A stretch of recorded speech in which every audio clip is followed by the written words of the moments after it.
Good morning to everybody. कक्षा 7 गणित में आज हम ले रहे हैं प्रश्नावली 4 के प्रश्न नंबर 2, 3। तो देखिए, ये कहता है प्रश्न नंबर 2 है। इस प्रश्नावली में हमने प्रश्न नंबर 1 बनाया था। उसमें क्या किया था, दिए गए कथनों के आधार पर समीकरण बनाया था, फिर समीकरण को हल कर अज्ञात संख्या ज्ञात की थी। तो वैसे ही प्रश्न ये भी है। प्रश्न नंबर 2 में ABC 3 पार्ट हैं इसके। पहला है, अध्यापिका बताती है कि उसकी कक्षा में एक विद्यार्थी द्वारा प्राप्त किए गए अधिकतम अंक प्राप्त किए न्यूनतम अंक का दुगुना जमा 7 है। प्राप्त किए गए अधिकतम अंक 87 हैं। प्राप्त किए गए न्यूनतम अंक क्या है? तो इसने हमसे पूछा है कि प्राप्त किए गए न्यूनतम अंक क्या हैं, और कथन है इसका कि अधिकतम अंक जो है प्राप्त किए गए न्यूनतम अंक का दुगुना जमा 7, और अधिकतम अंक दिए भी हैं। तो देखिए कैसे बनेगा। कथन के अनुसार हम समीकरण बनाएंगे। ज्ञात करना था हमको न्यूनतम अंक, प्राप्त किए गए न्यूनतम अंक। तो उसको मान लीजिए, माना प्राप्त किए गए न्यूनतम अंक, प्राप्त किए गए न्यूनतम अंक बराबर x, कोई चर पद मान लीजिए। इसलिए प्राप्त किए गए अधिकतम अंक, प्राप्त किए गए अधिकतम अंक प्रश्न के अनुसार कैसे निकलेंगे। इसने कहा प्राप्त किए गए अधिकतम अंक प्राप्त किए गए न्यूनतम अंक का दुगुना जमा 7, दुगुना जमा 7। तो देखिए अधिकतम अंक हो जाएंगे प्राप्त किए गए न्यूनतम अंक का दुगुना, x का दुगुना कर दीजिए 2x जमा 7 माने धन 7। ये हो गए अधिकतम अंक। परंतु प्रश्नानुसार अधिकतम अंक दिए हुए हैं। प्रश्नानुसार अधिकतम अंक बराबर 87, अधिकतम अंक बराबर 87। देखिए, तो ये भी अधिकतम अंक है, ये भी अधिकतम अंक है, इसलिए हमारा बन गया समीकरण। कथन के अनुसार हम पहले समीकरण का निर्माण करें। प्राप्त किए गए अधिकतम अंकों को एक दूसरे के बराबर लगा दें। 2x धन 7 बराबर 87। अब धन 7 का पक्षांतर कर दीजिए, या पक्षांतर करने पर क्या होता है, राशि का चिन्ह बदल जाता है। धन 7 का पक्षांतर करेंगे, दाएं पक्ष में ले जाएंगे तो वहाँ ऋण 7 हो जाएगा। 2x बराबर 87 ऋण 7 धन 7 के पक्षांतर से, धन 7 के पक्षांतर से ये हमने लिख दिया। या 2x बराबर 87 में से 7 घटा दीजिए 80। अब गुणांक 2 का पक्षांतर करिए, वहाँ जाके 80 का भाजक बनेगा दाएं पक्ष में। या x बराबर, देखिए न्यूनतम अंक निकलने वाले हैं 80/2। यहाँ लिख देंगे x के गुणांक 2 के पक्षांतर से, पक्षांतर से, इसलिए x बराबर आ गया 40। तो न्यूनतम अंक क्या है, x माना था हमने, x का मान आया 40। तो देखिए, इसलिए प्राप्त किए न्यूनतम अंक, प्राप्त किए गए न्यूनतम अंक बराबर 40 निकल गया। न्यूनतम अंक बराबर 40, इसलिए उत्तर 40। अब देखिए हम उत्तर की जांच करें। तो इसने कहा अधिकतम अंक 87 है उसके, और वो कैसा है, कहा न्यूनतम अंक का दुगुना जमा 7, 40 का दुगुना 80, 80 में 7 जोड़ दीजिए 87। तो हमारा उत्तर सही है। अब भी क्वेश्चन है इसका। देखिए, इस कथन के आधार पर भी हम समीकरण का निर्माण करेंगे तो उत्तर ज्ञात हो जाएगा। ये कह रहा है, एक समद्विबाहु त्रिभुज में आधार के आधार कोण बराबर होते हैं। शीर्ष कोण 40 अंश है। इस त्रिभुज के आधार कोण क्या हैं? ज्ञात कीजिए कि त्रिभुज के तीनों कोणों का योग 180 अंश होता है। तो देखिए, एक समद्विबाहु त्रिभुज में चित्र से समझाऊंगा आपको। ऐसा त्रिभुज जिसकी 2 भुजाएं समान नाप की होती हैं, एक समान लंबाई की होती हैं, समद्विबाहु त्रिभुज कहलाता है। ये हमारा मान लिया जाए समद्विबाहु त्रिभुज है, और ये 2 भुजाएं इसकी बराबर हैं। तो त्रिभुज में क्या होता है गुण, बराबर भुजाओं के सामने के कोण भी बराबर होते हैं। इस भुजा के सामने का कोण ये और इस भुजा के सामने का कोण ये बराबर भुजाओं के सामने के कोण भी बराबर होते हैं। ये आधार के कोण हो गए और शीर्ष कोण इसने दिया है 40 अंश। अब सवाल वाला कहता है कि समद्विबाहु त्रिभुज के आधार के कोण, प्रत्येक आधार के कोण बराबर होते हैं। शीर्ष कोण 40 अंश है तो आधार के कोण इसके आधार का जो कोण है बराबर वाले ये कितने कितने अंश के हैं। तो इसको मान लेते हैं। देखिए, माना समद्विबाहु त्रिभुज के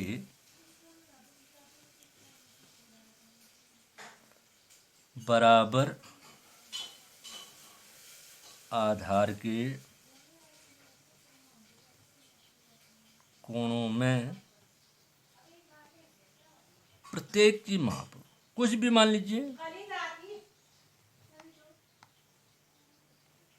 बराबर x अंश, y अंश, b अंश, a अंश, कुछ भी मान ले, कोई चर मान ले। अब ये कोण भी हमारा x अंश का हो गया और ये कोण भी x का हो गया। तो देखिए, तथा शीर्ष कोण बराबर, शीर्ष कोण उसने दिया हुआ है, शीर्ष कोण बराबर 40 अंश। इसलिए समद्विबाहु त्रिभुज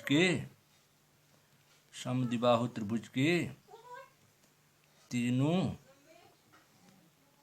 अंतः कोणों का योग। देखिए, अब हमारे पास तीनों कोण हो गए हैं। यहाँ पर अंतः कोणों का योग बराबर जोड़ते हैं x धन 40 अंश। अब यहाँ पर x समान पद हैं, ये जुड़ जाएंगे, दोनों धन धन हैं तो धन धन जुड़ जाते हैं।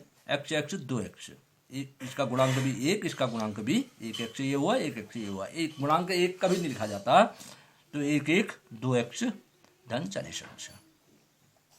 ये हो गया हमारे तीनों समद्विबाहु त्रिभुज के तीनों अंतःकोणों का योग।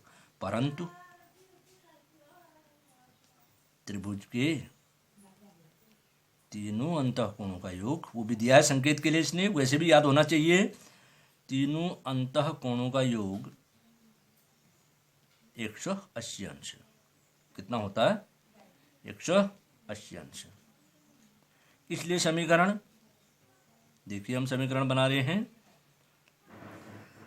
हमारा योग आया था 2x धन 40 अंश, x 2 आधार के कोणों को मान करके 2x धन 40 बराबर इसके तीनों कोणों का योग भी होगा 180 अंश।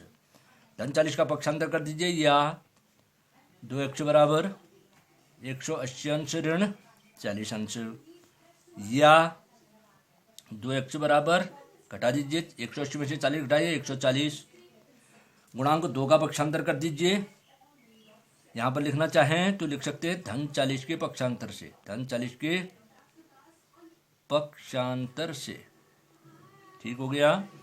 अब देखिए, x के गुणांक 2 का पक्षांतर करूं तो आधार का कोण निकल गया इसका जो पूछा है 140/2 बराबर 2 का भागा दीजिए, 2 सत्ते 14, 2 शून्य की 0 70 अंश। तो यहाँ पर हम लिख सकते हैं x के गुणांक 2 के पक्षांतर से। तो इसने हमसे पूछा था कि भाई प्रत्येक आधार का कोण कितने अंश का है, त्रिभुज के आधार का कोण क्या है, इस त्रिभुज के आधार का कोण क्या है। इसलिए समद्विबाहु त्रिभुज के आधार का कोण बराबर 70 अंश। उत्तर आ गया 70 अंश। ये हमारा प्रश्न नंबर बी पूरा हुआ।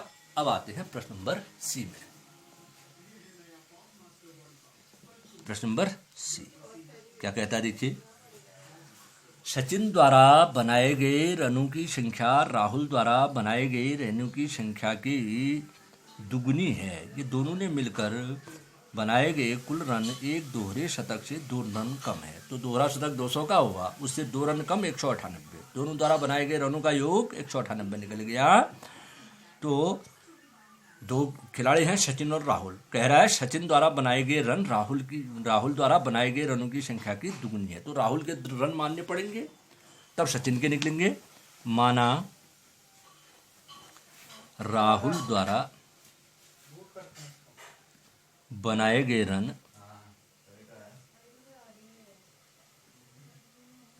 बराबर x, इसलिए सचिन द्वारा बनाए गए रन, प्रश्न के अनुसार सचिन द्वारा बनाए गए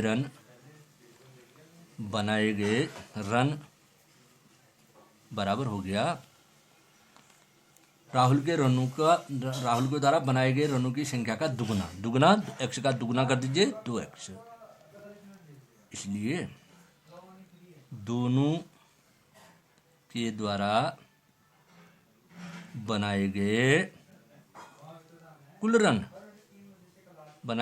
रन जोड़ दीजिए x धन 2x, ये दोनों समान पद हैं, ये इसका गुणांक 1 माना जाएगा। 1 और 2 3x, दोनों धन है, जुड़ जाएंगे 3x। परंतु प्रश्नानुसार इन दोनों के द्वारा बनाए गए रन हमको दे रखे हैं। प्रश्नानुसार दोनों के कुल रन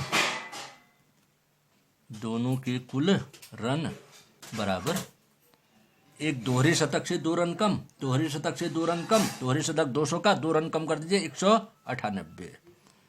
इसलिए समीकरण हमारा बन गया, देखिए 3x बराबर 198।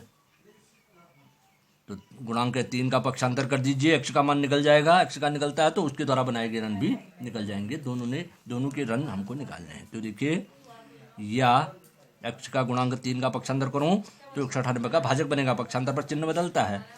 x बराबर हो गया 198/3, 3 का भागा दे दीजिए।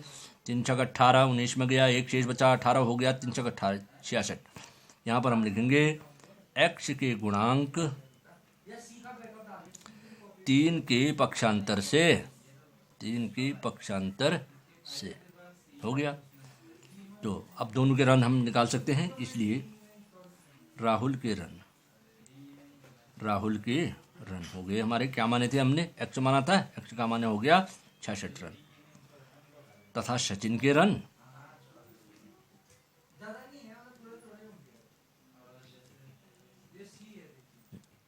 2x है, 2 गुणा 66, 66 का दुगुना कर दीजिए, 2 छक्का 12 का 2, 2 छक्का 12 1 13, 132 रन। तो इसलिए उत्तर आ गया, सचिन का नाम पहले 132, कॉमा उसकी होगी 66 रन। देखिए, जांच भी कर सकते हैं आप, 132 इसके 66 इसके दोनों के जोड़ें तो 66 का दुगुना तो है ही है, और जोड़े 6 2 8, 6 3 9, 1 का 1, दोहरे शतक से 2 रन कम, 198। इसका मतलब हमारा उत्तर सही है। अब आता है प्रश्न नंबर 3। प्रश्न नंबर 3 कह रहा है,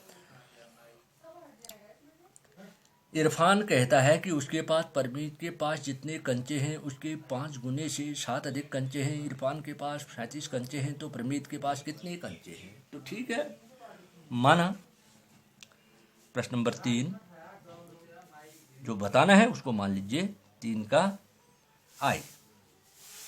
माना परमीत के कंचे बराबर x। अब इससे राहुल के निकलेंगे, इसलिए इरफान के, इसलिए प्रश्नानुसार जैसी उसकी भाषा कह रहा है, इरफान के कंचे बराबर, क्या कहा इसने, इरफान कहता है कि उसके पास परमीत के पास जितने कंचे उसके 5 गुने से 7 अधिक, 5 गुने से 7 अधिक, x का 5 गुना, x गुणा 5 से 7 अधिक धन 7, तो x को 5 से गुणा कर दीजिए, ये गुणांक हो जाएगा इसका 5x धन 7। ये हो गया हमारे इरफान के कंचे। अब इरफान के पास जो है उसने कंचे की संख्या दे रखी है, परंतु इरफान के पास कंचे बराबर 37, परंतु इरफान के कंचे बराबर 37, इसलिए समीकरण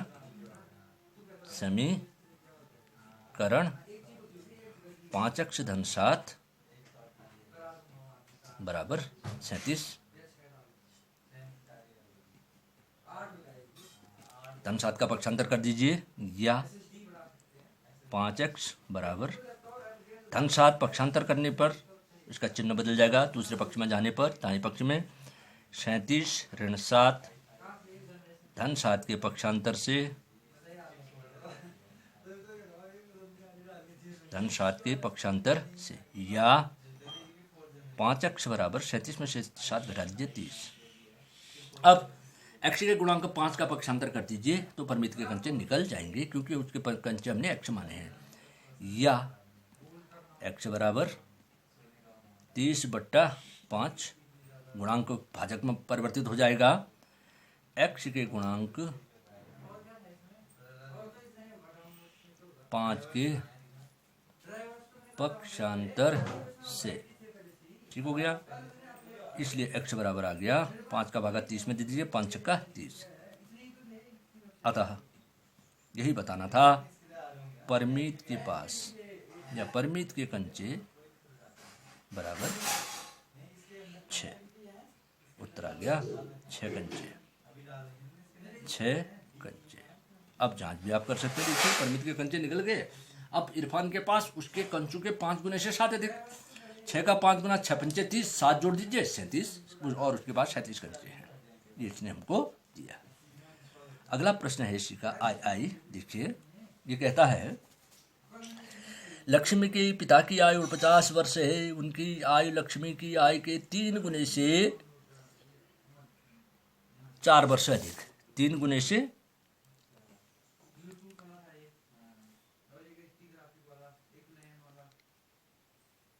3 गुने से 4 वर्ष अधिक है। 3 गुने से 4 वर्ष अधिक है तो लक्ष्मी की आयु क्या है? तो देखिए, माना लक्ष्मी की आयु बराबर जो बताना है वो मान लिया x वर्ष। इसलिए प्रश्नानुसार पिता की आयु, इसी के पिता की आयु क्या कहा इसने, फिर से इसकी भाषा को फिर पढ़ सकते हैं आप। ये कह रहा है उनकी आय लक्ष्मी की आय के 5 गुने से 4 वर्ष अधिक। 5 गुने से 4 वर्ष अधिक नहीं, सॉरी 3 गुने से 4 वर्ष अधिक। 3 गुने से 4 वर्ष अधिक तो x का 3 गुना, x गुणा 3, 4 वर्ष अधिक धन 4। अब देखिए 3 से x को गुणा कर देंगे, 3x का गुणांक हो जाएगा, 3x धन 4 वर्ष। ये हो गई इसके पिता की आयु। ये जुड़ेगा नहीं, चर और अचर पद हो गए हैं। परंतु प्रश्नानुसार पिता की आयु बराबर, दे रखी है उसने अलग से, शुरू में ही है 49 वर्ष, आयु बराबर 49। इसलिए समीकरण पिता की आयु 3x धन 4 मान के हमारी थी बराबर 49 वर्ष। तो धन 4 का पक्षांतर कर दीजिए, या 3x बराबर 49 ऋण 4, पोस्ट में लिख देते हैं धन 4 के पक्षांतर से, धन 4 के पक्षांतर से, या 3x बराबर 49 में से 4 घटा दीजिए 45। अब देखिए गुणांक 3 का पक्षांतर करेंगे तो लक्ष्मी की आय ज्ञात हो जाएगी, x माना है हमने। या x बराबर 45/3, गुणांक 3 का पक्षांतर हम करेंगे तो भाजक बनेगा x के गुणांक 3 के पक्षांतर से, x के गुणांक 3 के पक्षांतर थे। इसलिए x बराबर 3 का भागा 45 में दीजिए, 3 का 4 में जाएगा भाग, 3 कम 3, 1 शेष बचा, 5 उतरा 15 हो गया, 3 बच्चे 15, तो x बराबर 15। अतः लक्ष्मी की आयु बराबर 15 वर्ष। ये हमारा हो गया क्वेश्चन नंबर सी। अब देखो उत्तर की जांच करें। 45 15 का तिगुना 45, उसमें 4 वर्ष जोड़ दिए, 49 वर्ष उसके पिता की आय है, तो इसका मतलब हमारा उत्तर सही है।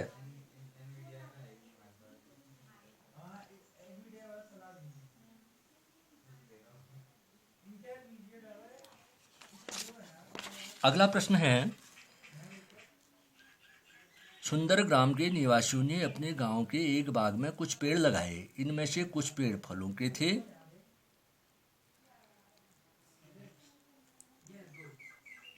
उन पेड़ों की संख्या जो फलों के नहीं थे। कुछ पेड़ फलों के थे, कुछ पेड़ बिना फलों के थे। उन पेड़ों की संख्या जो फलों के नहीं थे, फल वाले पेड़ों की संख्या के तिगुने से 2 अधिक थी। यदि ऐसे पेड़ों की संख्या जो फलों के नहीं थे 77 है, तो लगाए गए फलों के पेड़ों की संख्या क्या थी? तो देखिए ये भी बन जाएगा आई माना फल वाले पेड़ों की संख्या, माना फल वाले पेड़ों की संख्या बराबर x मान लें। अब जो बिना फल वाले पेड़ हैं, प्रश्नानुसार बिना फल वाले पेड़, कुछ पेड़ फलों के थे, कुछ बिना फल वाले थे, जंगली थे। बिना फल वाले पेड़ों की संख्या, प्रश्न के अनुसार क्या कहा इसने, कैसे निकलेगी? देखिए ये कह रहा है उन पेड़ों की संख्या जो फलों वाले नहीं थे, फलों वाले पेड़ों की संख्या के तिगुने से 2 वर्ष अधिक, नहीं, फल वाले पेड़ों की संख्या से के तिगुने से 2 अधिक थी। तो तिगुना फल वाले पेड़ों की संख्या का तिगुना 3x से 2 अधिक धन 2, तो ये हो गए बिना फल वाले पेड़। इसलिए अब इसने क्या दिया है, ऐसे पेड़ों की संख्या जो फल वाले पेड़ों के नहीं थे 77 है। तो बिना फल वाले पेड़ इसने 77 दिए हैं, परंतु बिना फल वाले पेड़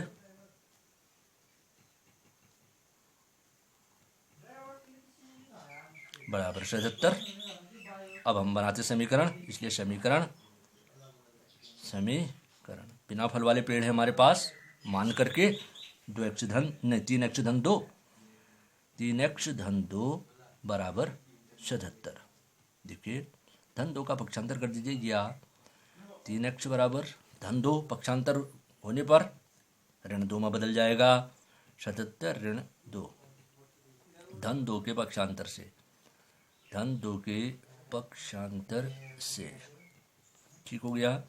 या 3x बराबर 77 में से 2 घटा दीजिए 75।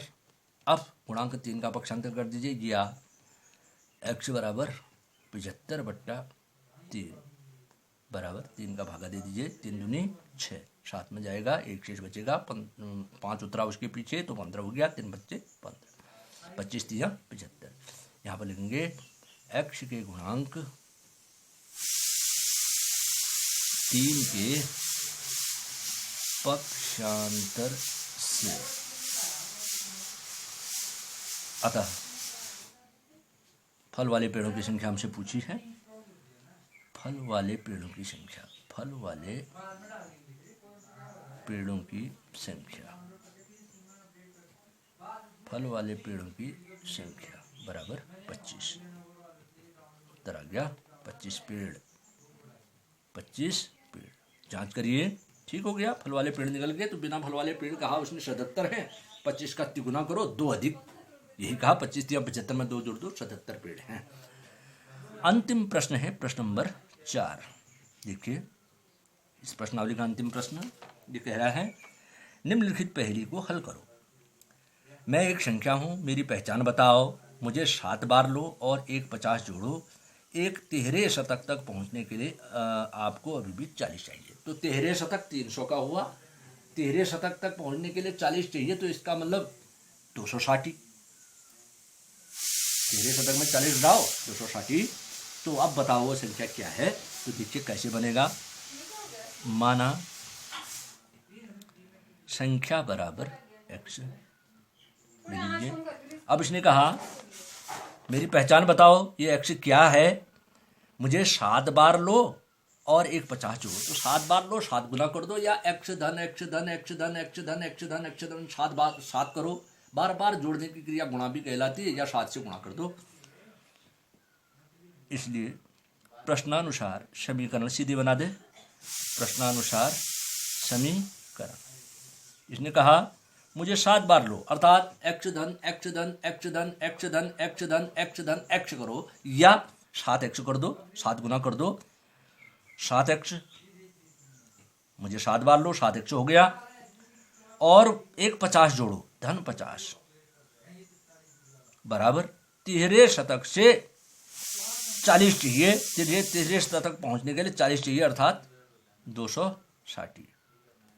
धन 50 का पक्षांतर करो, या 7x बराबर 260 ऋण 50, धन 50 के पक्षांतर से, धन 50 के पक्षांतर से।